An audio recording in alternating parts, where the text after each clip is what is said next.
السلام علیکم ناظرین، ایک اور انفارمیٹیو ویڈیو کے ساتھ میں ہوں ایڈوکیٹ راشدہ سلیم۔ امید کرتی ہوں کہ آپ سب ٹھیک ہوں گے اور اللہ پاک کی حفظ و امان میں ہوں گے۔ آج ہم جس ٹاپک پر ڈسکشن کریں گے وہ بہت ہی آج کل ہائپ میں بھی ہے اور ہر کوئی اس چیز کو ڈسکس کر رہا ہے کہ دوسری شادی اگر کسی نے کرنی ہے تو پہلے آپ کو اپنی پہلی بیوی سے اجازت لینی پڑے گی، اور اگر آپ اجازت نہیں لیتے یا ناکام ہو جاتے ہیں اجازت لینے میں تو پھر آپ کے پاس کوئی چارہ نہیں ہے کہ آپ دوسری شادی کر سکیں۔ اور اگر آپ دوسری شادی کر لیتے ہیں ایسی صورت میں کہ نہ تو آپ نے اپنی پہلی بیوی سے اجازت لی اور نہ ہی آپ نے اس سے پوچھا اور آپ کے پاس کوئی اجازت نامہ بھی نہیں ہے، تو ایسی صورت میں آپ کو جیل جانا پڑے گا اور فائن پے کرنا پڑے گا۔ تو آج ہم اسی ٹاپک کے اوپر ڈسکشن کریں گے۔ ڈسکشن سٹارٹ کرنے سے پہلے ابھی تک اگر آپ نے میرا چینل سبسکرائب نہیں کیا تو اس کو سبسکرائب کر لیں اور بیل آئیکن پریس کر لیں تاکہ جیسے ہی میں کوئی ویڈیو اپلوڈ کروں وہ سب سے پہلے آپ تک پہنچے۔ تو آتے ہیں ٹاپک کی طرف کہ کیا پاکستان کا قانون اتنا سخت ہے کہ وہ کسی بھی شہری کی جو بیسک نیڈ ہے یا اس کی جو آزادی ہے اس کو وہ سلب کر لیں؟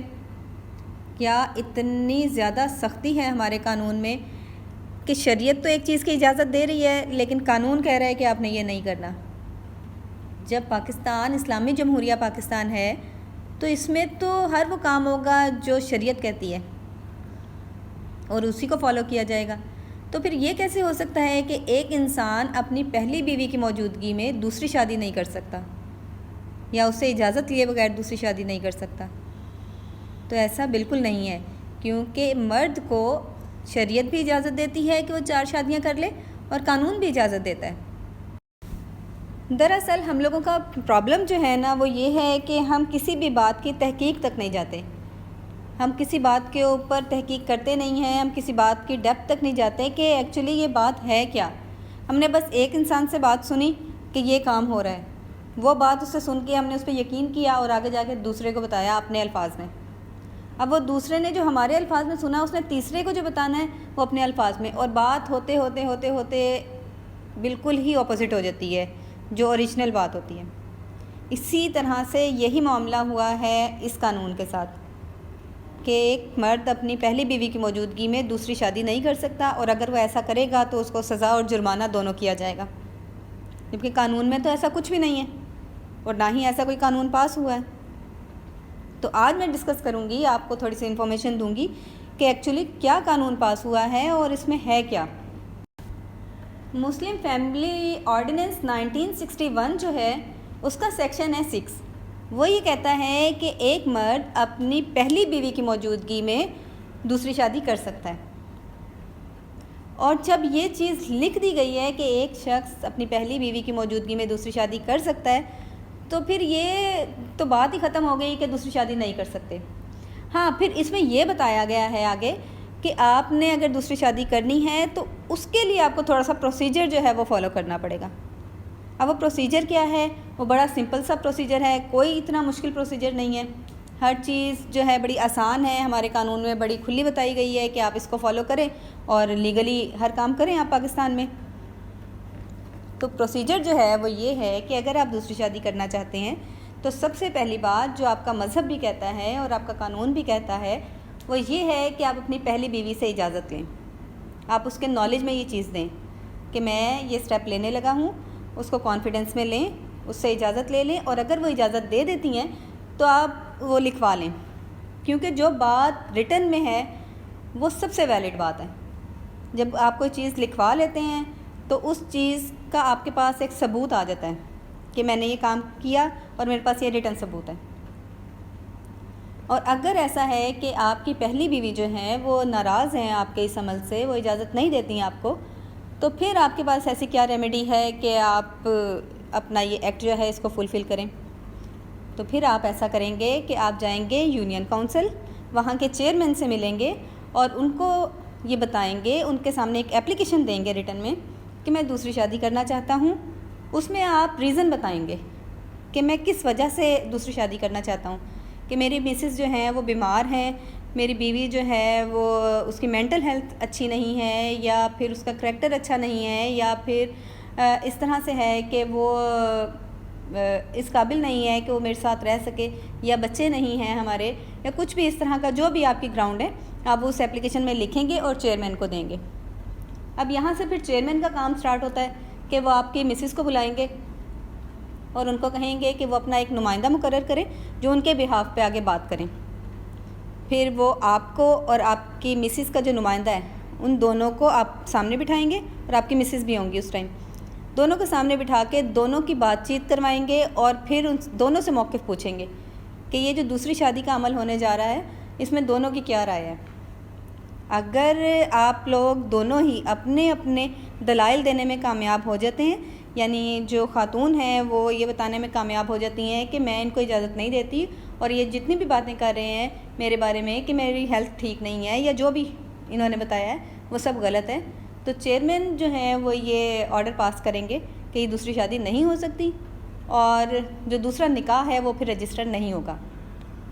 لیکن اگر آپ کامیاب ہو جاتے ہیں یہ سب کچھ بتانے میں کہ جو کچھ آپ کہہ رہے ہیں وہ سچ ہے، تو پھر آپ کو اجازت مل جائے گی۔ اسی طرح سے پھر تھرڈ اس میں جو سٹیپ ہے، اگر یہاں سے آپ کو ریفیوز کر دیا جاتا ہے، یعنی آپ کے اگینسٹ فیصلہ دے دیا جاتا ہے کہ آپ دوسری شادی نہیں کر سکتے، تب پھر آپ کیا کر سکتے ہیں؟ تو آپ کے پاس یہ اگلا سٹیپ ہے کہ آپ یو سی کے جو چیئرمین ہیں ان سے اوپر جو عہدہ ہے کلیکٹر کا، آپ اس کے سامنے جائیں گے اور وہاں جا کے اپنا مدعا بیان کریں گے کہ میرا یہ معاملہ ہے، میں دوسری شادی کرنا چاہتا ہوں اور میں رائٹ پہ ہوں، میں یہ کر سکتا ہوں، میرا حق ہے یہ۔ آپ ان کو جا کے سیٹسفائی کریں گے،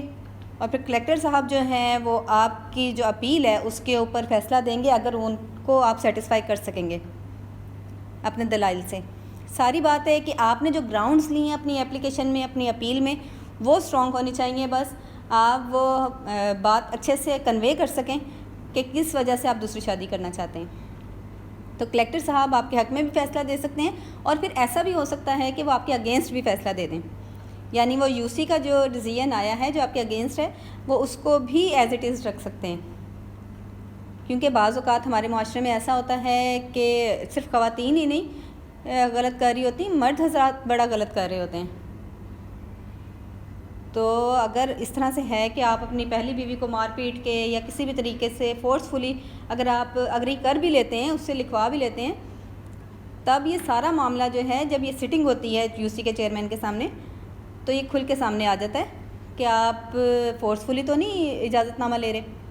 یا کلیکٹر کے سامنے بھی یہ بات آ جاتی ہے کہ اگر آپ نے دباؤ سے یا اس کو ڈرا دھمکا کے یا مار پیٹ سے اس سے اجازت نامہ لے لیا ہے، تو کلیکٹر کے سامنے جب دونوں پارٹیز جائیں گی تو سارا معاملہ کھل کے سامنے آ جائے گا۔ ویسے کوشش کریں آپ کہ جتنا بہتر ہو، کیونکہ یہ جو معاملات ہیں لڑائی جھگڑے کے یا گھر میں ناچاکی کے، وہ دونوں طرف سے ہوتے ہیں، وہ کسی ایک طرف سے نہیں ہوتے۔ اگر ایک انسان جو ہے وہ غصے میں ہے تو دوسرا تھوڑا سا اس کے غصے کو برداشت کر لے، تھوڑا سلو ڈاؤن ہو جائے، تو کیا ہوگا؟ کچھ بھی نہیں ہوگا۔ ایک وقت میں اگر آپ اپنی انا کو، اپنے غصے کو تھوڑا سا سائڈ پہ رکھ دیتے ہیں تو اس سے کوئی بھی نقصان نہیں ہوگا، صرف معاملات بہتری کی طرف جائیں گے۔ تو کوشش کریں کہ جو اس طرح کے معاملات، دوسری شادی کے معاملات لڑائی جھگڑے کی وجہ سے ہو رہے ہیں، کسی ایسی وجہ سے نہیں ہو رہے جس میں کوئی کمی ہے، تو ان لڑائی جھگڑوں کو آپ کنٹرول کرنے کی کوشش کریں۔ اللہ تعالیٰ نے انسان کو اشرف المخلوق اسی لیے بنایا ہے کہ ان میں برداشت ہے، وہ ہر معاملے کو صبر سے، تحمل سے، سوچ سمجھ کے کرنے والے ہیں۔ تو اگر آپ اپنے آپ کو اشرف المخلوق سمجھیں اور صبر، تحمل اور سوچ سمجھ کو سامنے رکھتے ہوئے دوسروں کی باتوں پہ کان نہ دھرتے ہوئے اپنی زندگی کے فیصلے لیں، اور اپنے گھر میں، اپنی فیملی میں ایک ٹرسٹ کا جو لیول ہے نا اس کو بلٹ اپ رکھیں، اور ایک ایسا ماحول بنائیں کہ ہر انسان ایک دوسرے کے اوپر اعتماد رکھتا ہو، کہ اگر وہ کوئی فیصلہ کرنے جا رہا ہے تو دوسرے سے ڈسکس کرے اپنی فیملی ممبر سے، بجائے اس کے کہ وہ باہر جا کے کسی سے ڈسکس کرے۔ اپنی فیملی کے اندر رہتے ہوئے ہی اپنی فیملی ممبر سے ڈسکشن کریں اپنے کسی بھی اہم فیصلے سے متعلق یا اپنے روزمرہ روٹین سے متعلق۔ تو اگر آپ دوسری شادی کرنا چاہتے ہیں یا تیسری شادی کرنا چاہتے ہیں یا چوتھی شادی کرنا چاہتے ہیں تو آپ اس کو لیگل وے میں لے کر چلیں،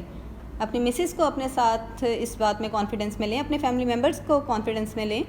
اور اگر وہ پرمیشن نہیں دیتی تو آپ یہ پورا پروسیجر جو ہے لیگل اس کو آپ اڈاپٹ کریں اور اپنے سیکنڈ میرج کو لیگل وے میں رجسٹر کروائیں، تاکہ آگے چل کے آپ سے کوئی بھی اس طرح کی باز پرس نہ کر سکے یا آپ کے اوپر کوئی ایلیگیشن نہ لگ سکے. آپ یو سی کے چیئرمین کے پاس جائیں, اپلیکیشن دیں, وہ آپ کی بات نہیں سنتے, آپ کلیکٹر کے پاس جائیں, وہاں جا کے آپ اپلیکیشن دیں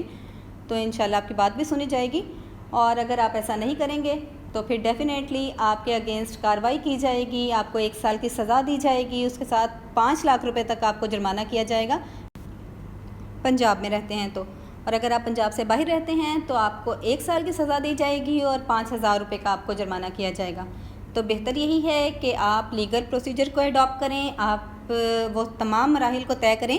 جو کہ قانون میں بتائے گئے ہیں, جو کہ شریعت میں بتائے گئے ہیں, کیونکہ ہماری شریعت بھی یہی کہتی ہے کہ اگر آپ نے دوسری شادی کرنی ہے تو آپ اپنی پہلی بیوی کو کانفیڈنس میں لیں, اس سے پرمیشن لے لیں, کیونکہ وہ آپ کی پارٹنر ہے, اس نے اتنا ٹائم آپ کے ساتھ گزارا ہے, آپ کے ساتھ رہی ہے, وہ آپ کے تھک اینڈ تھن میں آپ نے ایک دوسرے کا ساتھ دیا ہے, تو ضروری ہے کہ آپ اس کو بھی کانفیڈنس میں لیں. اسی طرح سے خاتون کو بھی چاہیے کہ اگر ہسبینڈ جو ہے وہ دوسری شادی کی طرف جانا چاہ رہا ہے تو اس کو وہ اجازت دے. ہاں لیکن آپ مرد کی یہ ذمہ داری ہے یہاں پر کہ مرد اپنی پہلی بیوی کے رائٹس کو بھی مینٹین رکھے اور دوسری بیوی کو بھی. اگر وہ یہ سب کچھ کر سکتا ہے تو دوسری شادی ضرور کریں, تیسری بھی کریں, چوتھی بھی کریں. ہوپ سو ویڈیو آپ کو اچھی لگی ہوگی اور انفارمیٹیو رہی ہوگی. اگر ویڈیو اچھی لگی ہو تو چینل کو سبسکرائب کر لیں اور بیل آئیکن کو پریس کر لیں. ویڈیو کو لائک اور شیئر کر دیں,